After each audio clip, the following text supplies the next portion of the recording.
hopefully if you're watching this show, you're using technology in your business or looking to use more technology to move your business forward.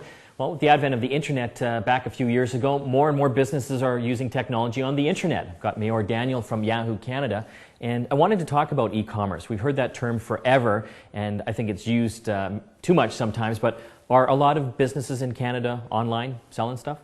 Not necessarily in Canada. The numbers that we've seen are tremendously growing in the U.S. and outside of Canada. Canada, or Canadian businesses rather, have had the likelihood of less adapting e-commerce and just commerce capabilities. I mean, the number that we see in Canada are fairly small in comparison to our U.S. counterparts. We see, for example, small businesses in Canada. There are 1.1 million small businesses in Canada. Only 9% of them are using e-commerce to promote and sell their services. Only 9%, so less than 10%. That is correct. Wow. And so why do you think in Canada businesses aren't going e-commerce, selling things online? Many businesses really don't have the capability or maybe don't know how to start. That's definitely one thing. We also see lower adoption or lower penetration of actual businesses being online. In Canada, as I mentioned, 1.1 million small businesses, only 32% of them online, which means that a lot of them don't even have the ability to sell online. Do you think they think it's too difficult to make something like that happen? There's a lot of regulation around having e-commerce or e-commerce capability in Canada. It's not as easy as the U.S. The banks, as well as a lot of other financial institutions, are not as flexible or don't allow as much robust infrastructure for e-commerce. That's where we'll see the growth of companies like PayPal in Canada. What kind of products are people buying online? What works?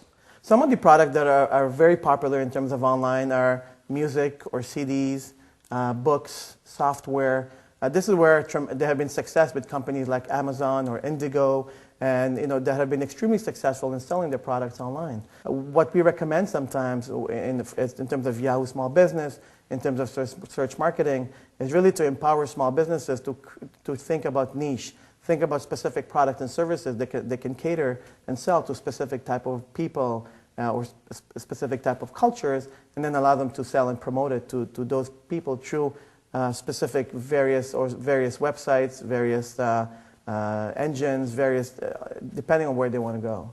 Well, it is interesting because if you wanted to advertise in another country, that would be, I think in many cases, prohibitively expensive, like if you wanted to take out newspaper ads in England and Taiwan and what have you, whereas the internet really enables people to use those types of tools to advertise. Absolutely. With services such as search marketing, the ability or the mechanism for any type of Canadian company to sell across the board, so not only in Canada and the United States, but truly globally, search marketing has made it tremendously easy to promote, sell, and really penetrate markets. Whereas being a business that's local, search marketing allows you to sell anything, anywhere to a specific target audience if you know your product well.